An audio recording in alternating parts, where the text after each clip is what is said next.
आज कृषि जागरण की टीम सरदार हरबीर सिंह के यहाँ आई हुई है, जो कि शाहबाद मारकंडा में हमारे देश की सबसे बड़ी नर्सरी चलाते हैं।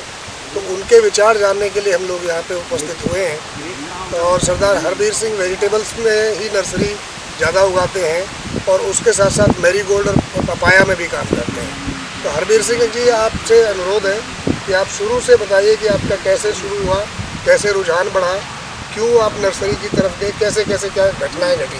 तो मैंने सबसे पहले हम जैसे ट्रेडिशनल खेती होती थी उसी से अपना सफ़र शुरू किया।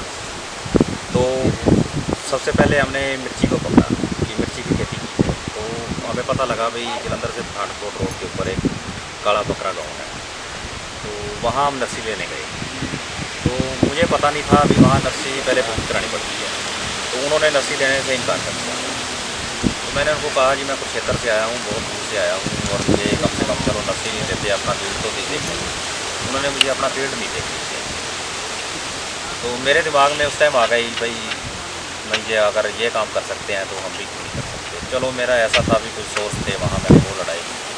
तो वहाँ का जो गाँव का सरपंच था उससे मेरे कुछ निकल आए, मेरे संबंध निकल आए, तो वो ले गया जी मुझे उनका फील्ड दिखाने के लिए। तो वहाँ से आइडिया दिमाग में आ गया और मैंने 2005 में पहली बार यहाँ नर्सरी का काम बड़े छोटे से लेवल से शुरू किया।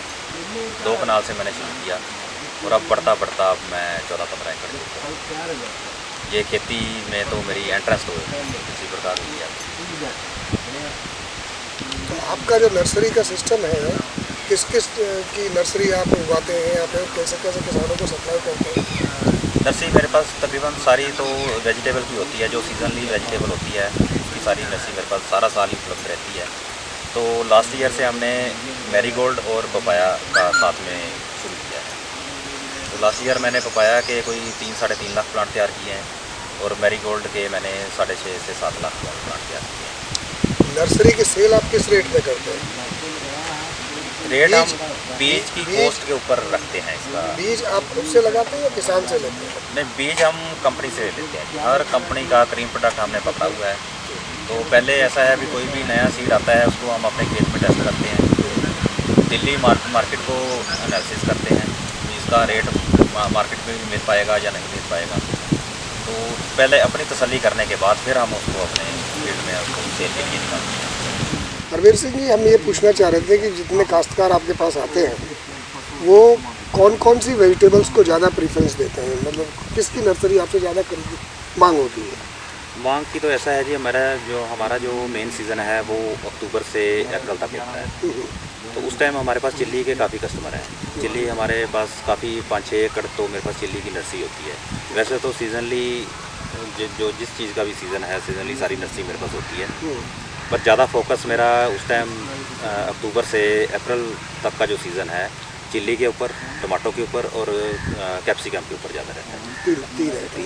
ये सबसे ज़्यादा मेरी सब महीने के हिसाब से बोले कौन सा महीने में सबसे ज़्यादा चलता है? हमारा अक्टूबर से अप्रैल तक चलता है। तो लास्ट ईयर से हमने बेल वाली जो भी कुकर बिट्स हैं हमने तैयार की हैं। पहले साल ही हमने 9.5 लाख बेल तैयार की थी और सारी सेल हमारी हो गई है।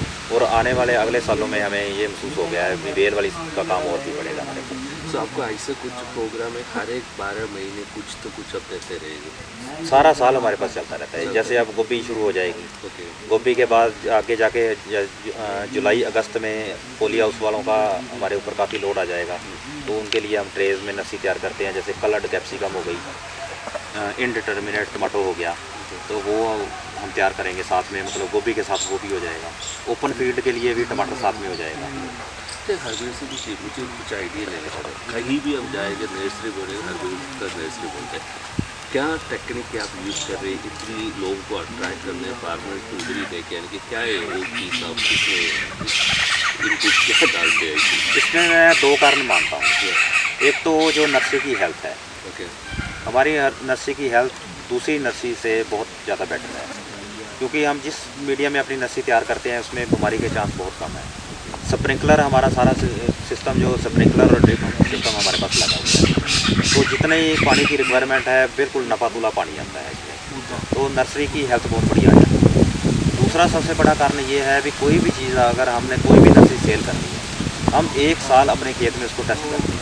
अब जैसे हमारे ये पीछे आप देख रहे होंगे, ये हमारे पास खरबूजा लगा हुआ है, ये 8-10 वैरायटियाँ लगी हुई हैं। आगे हमारे पास टमाटर खड़ा है, 154 वैरायटी हमारी टेस्टिंग में लगी हुई है। तो जो ज़मींदार का टाइम है वो हम अपने ऊपर लेकर नर्सरी में ही 1 साल हम उसको चेक कर लेते हैं। कई बार ऐसा होता है, अभी क्लाइमेटिकली कंडीशन ऐसी आ जाती है, बरसात पड़ गई, ओला पड़ गया, हमारी टेस्टिंग नहीं हुई, तो हम दूसरे साल में ले जाते हैं उसको। तो पूरी तरह टेस्ट होने के बाद हम उसको फिर हम सेल के लिए निकालते हैं। एक तो हम ज़मींदार को ये पता होता है भी जो भी ये नया प्रोडक्ट देंगे बढ़िया निकलेगा और मंडी में उसकी मांग ज़्यादा होगी।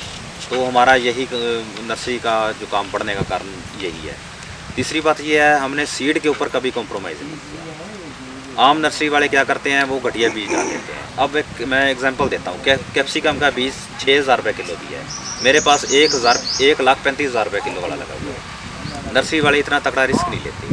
अच्छा, आपको कौन से बीज का मैक्सिमम कॉस्ट पड़ता है, कुछ आइडिया? पपाया का क्या कॉस्ट पड़ता है आपका? पपाया जो है हमें ये 3.25 लाख रुपये किलो के आसपास पड़ता है। मैरीगोल्ड हमें 4.5 लाख रुपये किलो के आसपास पड़ता है। तो कैप्सिकम है वो हमें 1,35,000 के आसपास, 1.25 लाख, 1.25 लाख से 1,35,000 के आसपास। टमाटो हमें पड़ता है जी वो 60,000 से लेकर 1 लाख के बीच पड़ता है। अब कोई सीड इम्पोर्ट भी करते हो आप? ये जो मैरीगोल्ड है और पपाया का सीड है, ये ताइवान से इम्पोर्ट होता है। ताइवान की वैरायटी है। जो मैरीगोल्ड है वो हम अमेरिका से इम्पोर्ट करते हैं। एक्चुअली ऐसा है, जो कंपनियां ये इम्पोर्ट करती हैं, आप डायरेक्टली नहीं कर रहे? हम डायरेक्टली नहीं करते। डायरेक्टली हमारे पास सैंपल ज़रूर चेक होने के लिए आ जाते हैं। कई बार हमारे पास ऐसी सब्जियां आ जाती हैं जो हमने भी नहीं पहले देखी होती या सुनी होती है, वो चेक होने के लिए हमारे पास आ जाते हैं। अब मैं बताता हूँ, जो हमने चावल का जला हुआ छिलका पकड़ा हुआ है, ये सोलवेंट वालों को इतनी सिरदर्दी है उनके लिए, पोल्यूशन वाले इतना तंग करते हैं, उनको डंप करने की बड़ी समस्या है, कहाँ करें उनके लिए। तो ये समस्या है, पर हमारे लिए वो गोल्ड माइन है। हमने उसको पहचाना है, समझा है। अब हम सारा इकट्ठा करके यहाँ ले आते हैं। तो उसमें जो नर्सरी हम ग्रो करते हैं, उसकी नर्सरी की क्वालिटी ये है, जितना हम ऊपर पौधा देंगे उससे 1.5 गुना नीचे जड़ देंगे। और ये भी हमारा चैलेंज होगा कि अगर आप 14 एकड़ में एक भी सिंगल पौधा कोई बीमारी वाला बता दो। अगर रूट जोन बढ़िया है तब तो रूट जोन बढ़िया है, रूट जोन बढ़िया आ जाता है, हेल्थ बढ़िया आ जाती है। तो ऊपर से भी हम, जैसे आम नर्सरी वाले ये है, ये पॉलीथीन से कवर करते हैं, तो हमने बिल्कुल उसको रिप्लेस कर दिया है। हमने एक नया कपड़ा पहले साल, अब हमें 5 साल हो गए उसको यूज़ करते हुए। पहले साल हमने फॉरेन से मंगवाया था, अब उसको रिलायंस बना रहा है।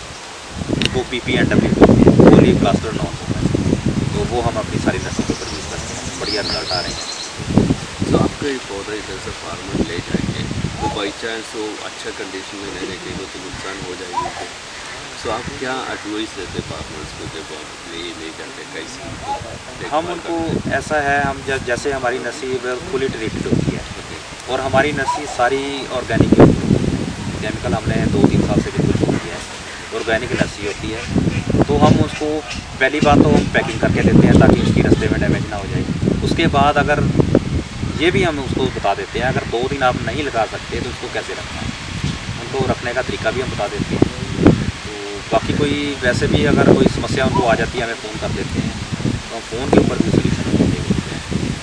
तो इधर से नर्सरी का सीडलिंग ले जाएंगे, कितने दिन का अंदर उनको करना पड़ेगा?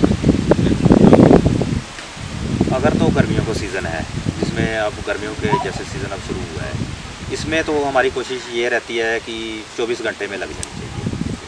तो कई बार हमें कस्टमर फ़ोन करता है तो उसको हम समझा देते हैं, भाई शाम को आओगे तो सुबह लग जानी चाहिए, अगर सुबह आओगे तो शाम को अपनी तैयारी करके आनी है। सर्दियों में जो है हमें 2-3-4 दिन तक भी कोई दिक्कत नहीं है, हम उसको समझा देते हैं भाई कैसे रखनी है, 4 दिन तक भी आपकी डैमेज नहीं होगी। और आपका क्या एडवाइस है फार्मर्स को? फार्मर्स को सबसे पहले तो मैं ये कहना चाहूँगा कि फार्मर्स को भेड़ चाल छोड़नी पड़ेगी। किसान मरता कहाँ है? अब उसने देखा इस साल इस चीज़ का रेट बहुत बढ़िया रहा, अगले साल सारा फार्मर्स उसी चीज़ के ऊपर आ जाता है। जो चीज़ ज़्यादा लग जाती है उसका रेट डाउन आ जाता है। तो मेरी एडवाइस उनको ये है, अभी सबसे पहले तो आप, ऐसा है अभी हर चीज़ थोड़ी थोड़ी करके सारी चीज़ उसके पास होनी चाहिए। धान और कणक के चुंगल से बाहर निकलना चाहिए। थोड़ी चीज़ सब होगी, कोई पता नहीं किस चीज़ का मार्केट में रेट आ जाए।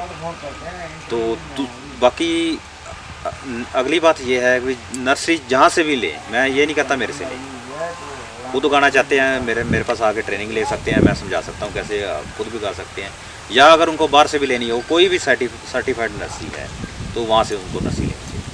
अब इधर ट्रेनिंग भी देते थे? हमारे यहाँ ट्रेनिंग चलती रहती है हर मंथ में, अक्टूबर से अप्रैल तक हर मंथ में 2 बार यहाँ ट्रेनिंग चलती है। कितने दिन का ट्रेनिंग होता है? 1 दिन का ट्रेनिंग, 1 दिन में हम समझा देते हैं।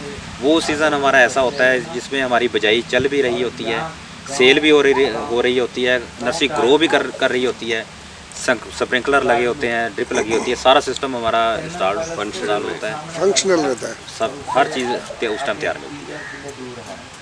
तो हर स्टेज उस टाइम हम समझा देते हैं, अभी पहली स्टेज में ये चीज़ होगी, दूसरे में ये आएगी, तीसरी में ये आएगी, क्योंकि हमारा सारा सिस्टम उस टाइम लगा होता है। तो ट्रेनिंग हम देते हैं। किस किस कंट्रीज़ में आप ये फ्रेश वेजिटेबल्स को एक्सपोर्ट करने का सोच रहे हैं? फिलहाल तो इंग्लैंड है, मैं इंग्लैंड जा रहा हूँ। मेरा 1-2 फर्मों से टाई अप हो रहा था, 2-3 साल से बात चल रही थी, तो वही कमिटमेंट करने के लिए अब मैं एग्रीमेंट साइन करने के लिए जा रहा हूँ। इंग्लैंड से हम शुरुआत करें, आगे भविष्य में हम दुबई में कैप्सिकम भेजने के भी, वो भी हमारे टॉपिक के ऊपर भी बात चल रही है, प्लान में है। Thank you Harbir Singh ji, all the best for your future. Thank you wish you all the best. Thank you.